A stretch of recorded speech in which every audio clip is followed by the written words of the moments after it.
explicar. Então, assim, ó, pessoal, isso aqui em preto que vocês estão vendo é o nosso corpo físico, certo? Tá aqui, ó, corpo físico, tá? A matéria cósmica universal, o prana, o fluido cósmico universal, não é? Ele está densamente aglutinado, tá? Logo, a frequência vibracional do nosso lado energético, ela é bem lenta.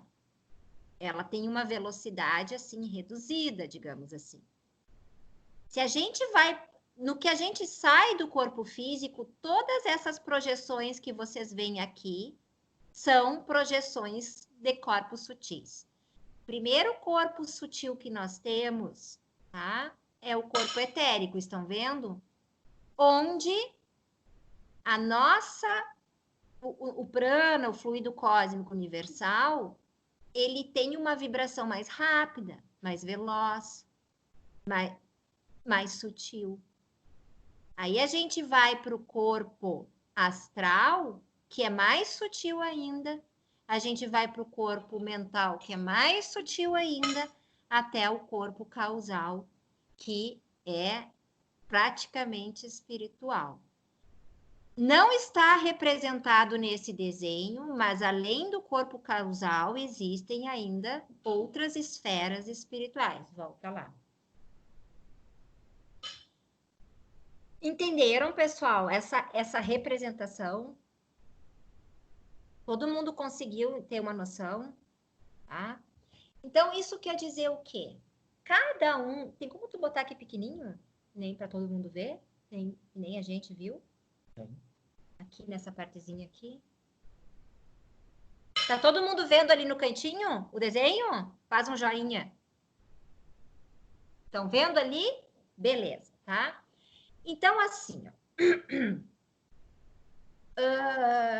Nós não temos como pensar o nosso ser não constituído senão dessa forma. Cada um dos nossos corpos sutis tem uma propriedade específica na nossa constituição. Tá? Então, o duplo etérico, ou o corpo etérico, que é aquele primeiro que se projeta do corpo físico, por que ele tem o nome de duplo etérico? O etérico é no sentido do éter, né? Dessa energia cósmica universal, desse éter universal, tá? Por que ele é duplo? Por que tem esse nome de duplo etérico? Porque o duplo etérico, os clarividentes, o Gilberto, por exemplo, que consegue ver o plano espiritual, né? Ele pode nos explicar isso um dia com mais precisão, né? Ele é uma réplica idêntica ao corpo físico que nós assumimos em cada reencarnação, tá?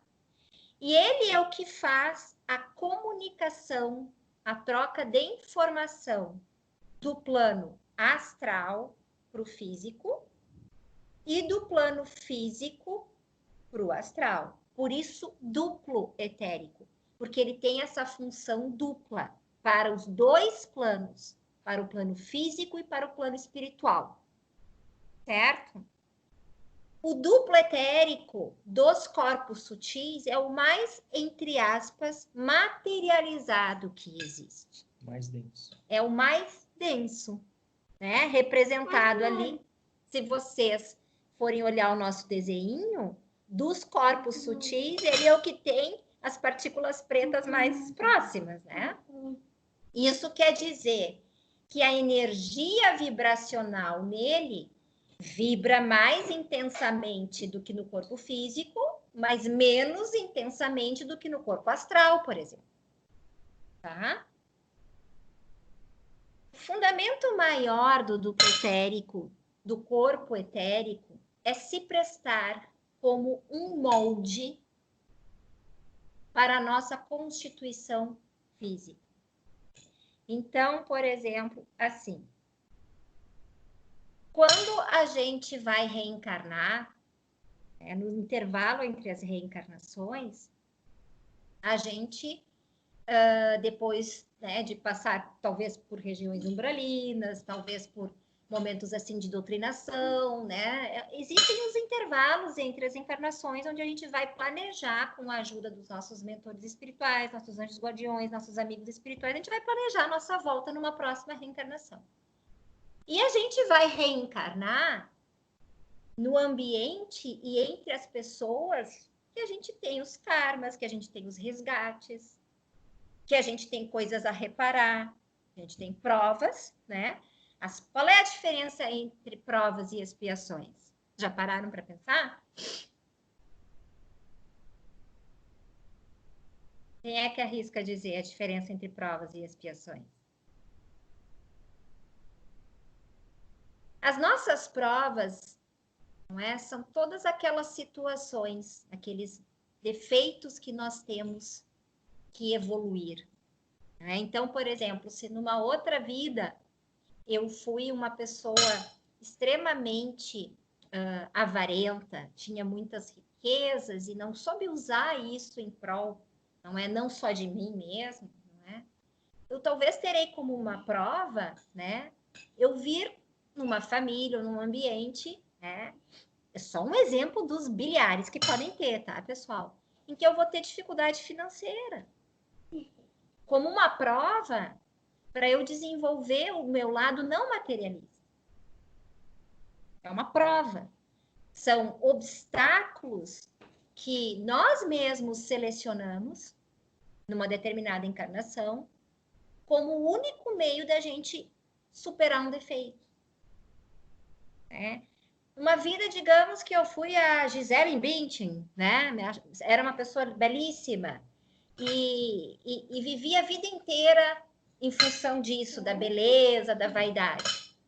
Aí lá no intervalo das minhas encarnações, eu vou programar a minha nova vinda, né? Na hora que for autorizado reencarnar, se for autorizado reencarnar, porque para cada, o mentor nos fala isso, para cada uma pessoa encarnada deste mundo, existem em torno de 25 espíritos desencarnados, loucos e sedentos para reencarnar, tá?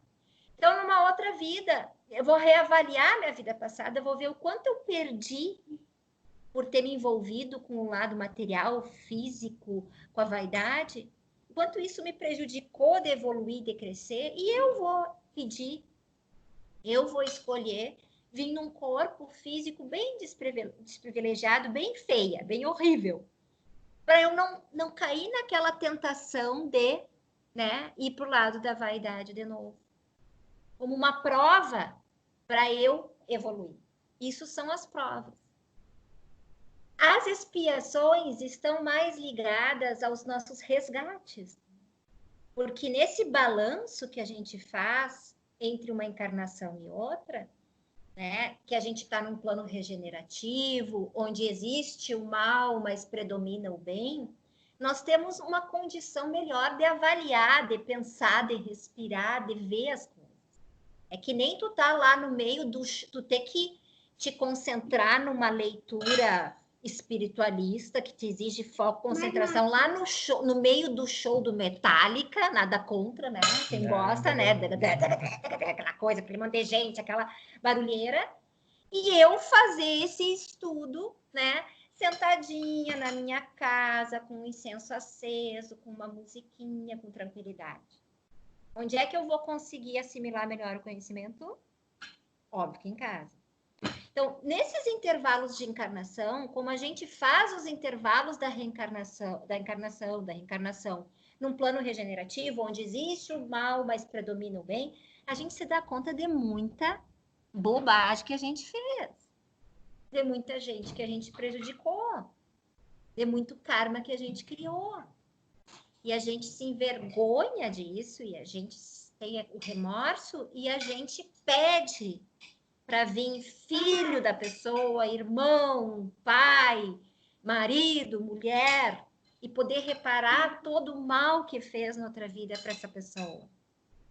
Por isso que a gente não pode se queixar, porque muitas vezes aquilo que nos atormenta hoje foi nós mesmos que pedimos lá no plano regenerativo, como meio de expiar as nossas faltas ou como veículo de aperfeiçoamento de prova. Certo? O que tudo isso tem a ver com os corpos sutis? Os em torno de 9 meses de gestação, tá? De uma criança, que umas resolvem vir com 34 semanas, que nem o Guizinho, né, Gui? Outras vêm com 38, 40, 42, mas é uma média, né? É o quê? É uma contribuiçãozinha. Tá, mas deixa eu só concluir o raciocínio, porque eu tenho essa falha depois. Mas me chama, tá? Esse período gestacional, ele é importantíssimo para o nosso espírito, porque é ali que vai se criar o molde etérico do nosso corpo físico. Nós somos espíritos muito mais velhos. Nós viemos reencarnando há muito mais tempo. Nesses intervalos reencarnacionistas, de reencarnação, nós assumimos uma forma no nosso duplo etérico, no nosso corpo astral. Porque tanto o corpo etérico como o astral são uma réplica de algum corpo físico que a gente teve em alguma encarnação. Então, nesses 9 meses, o nosso espírito, os nossos corpos sutis, eles vão perdendo a consciência, eles vão perdendo a lembrança das outras vidas, né? E eles vão se ligando aos poucos àquele feto e aquele bebê que está se formando e ao campo eletromagnético da mãe, tá? E é no corpo etérico que está o molde. Corpo etérico, ele projeta para o corpo físico o nosso sistema respiratório. Então, se numa outra encarnação a gente fumou demais, a gente se drogou demais, a gente comeu muito mal, a gente fez algum mal para nossa constituição sutil, isso fica lá gravadinho, né? E quando a gente recebe um novo corpo físico, tá lá no DNA da nossa célula. É o corpo etérico que projeta para o corpo físico toda a organização celular. Né? Então, por exemplo, assim, a gente sabe de pessoas que perderam um membro num acidente, por exemplo. Ali no reserva onde a gente morou, eu, a Xera, a Nádia, a gente tem um exemplo de um vizinho, né, que mora ali no prédio da Xera, que naquele acidente que teve de ônibus para do Rio Grande do Sul para Santa Catarina, que o ônibus desceu o barranco abaixo, ele se machucou gravemente, ele é piloto de helicóptero, e ele perdeu, teve que amputar daqui para baixo, ó, do braço dele, né? E a Carol, a mulher dele, conversando conosco, dizia que nos primeiros tempos ele sentia coceira no braço que ele não tinha mais. E há muitos relatos nesse sentido.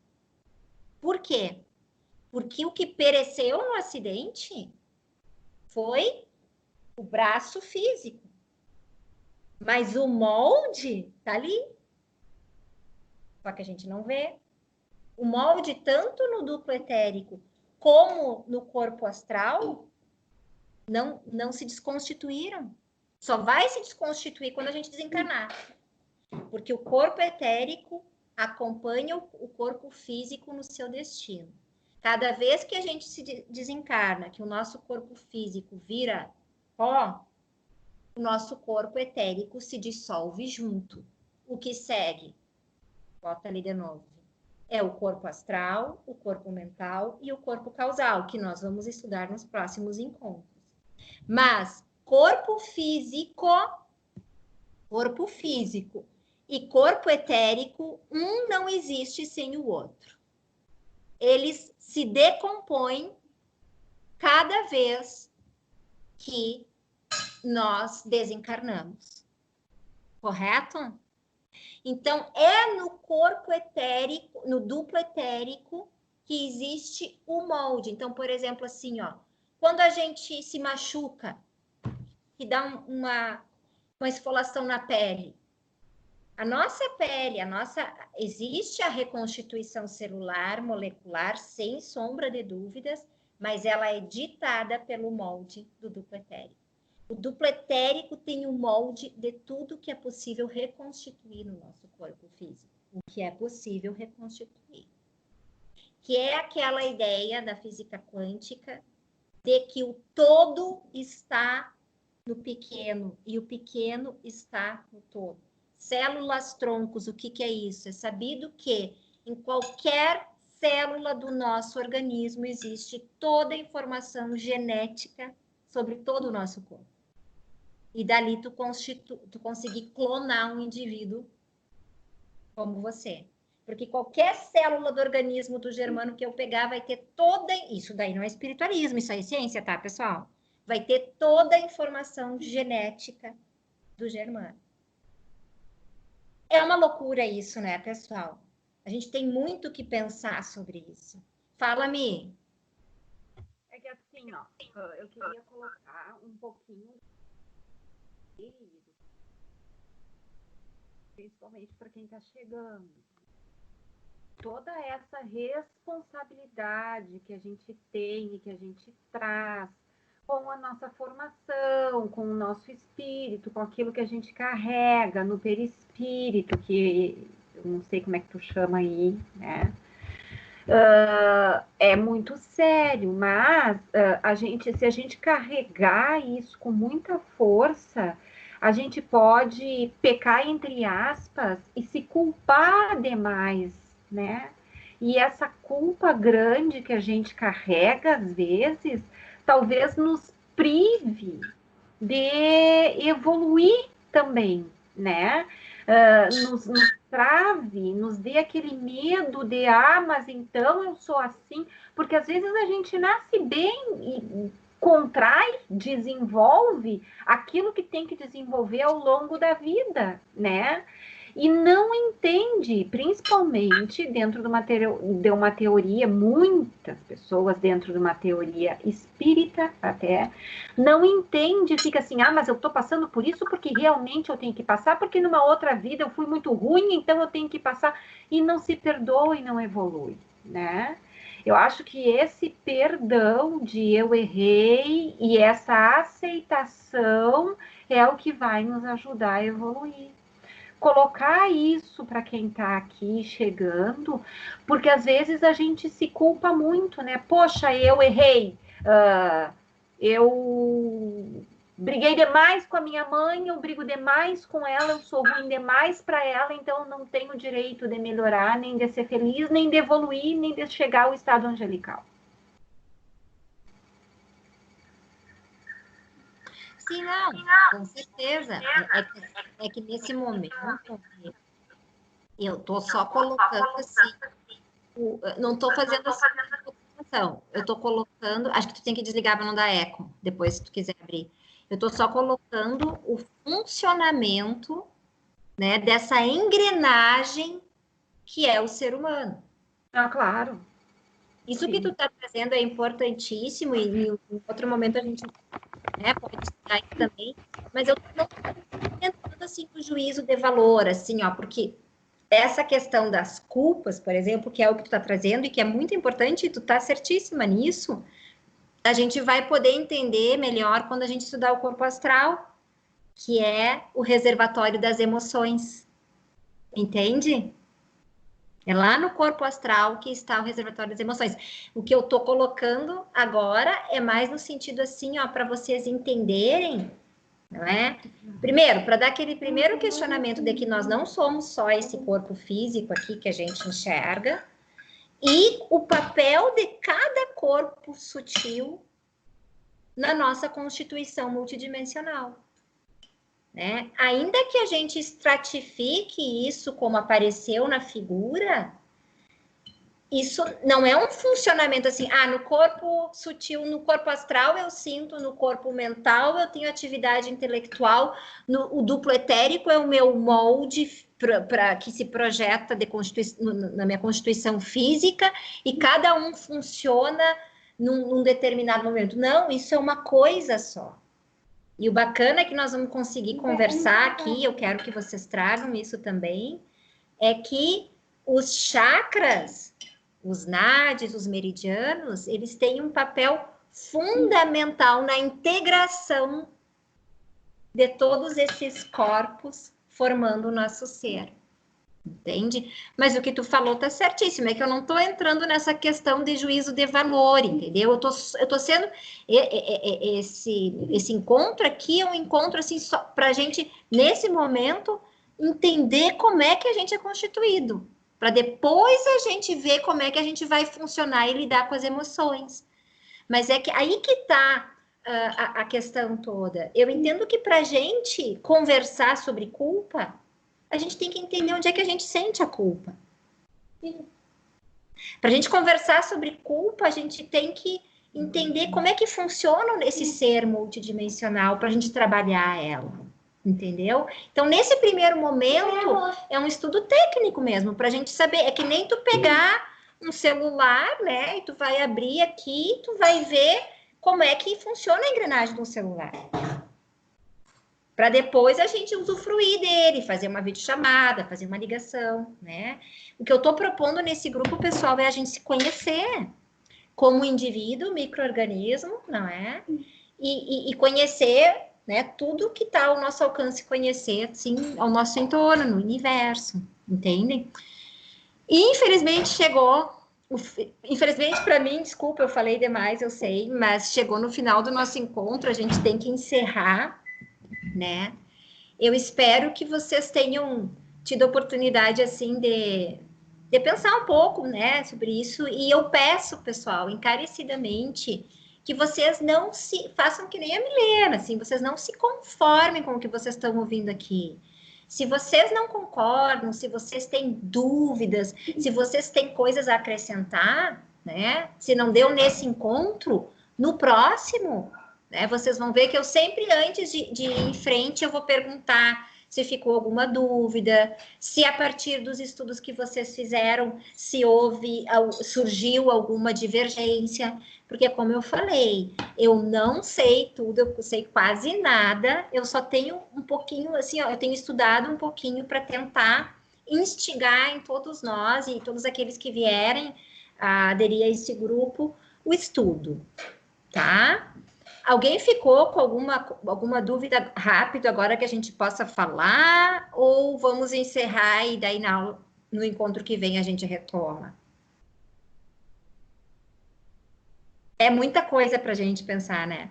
E nos outros encontros, o que eu fiz foi fazer um apanhado rápido de todos os corpos, né? E agora a gente está meio que aprofundando. Eu vou fazer o encerramento, tá, em respeito às entidades espirituais que nos acompanham, e depois a gente eu fico à disposição aqui para um bate-papo, quem quiser, tá bom?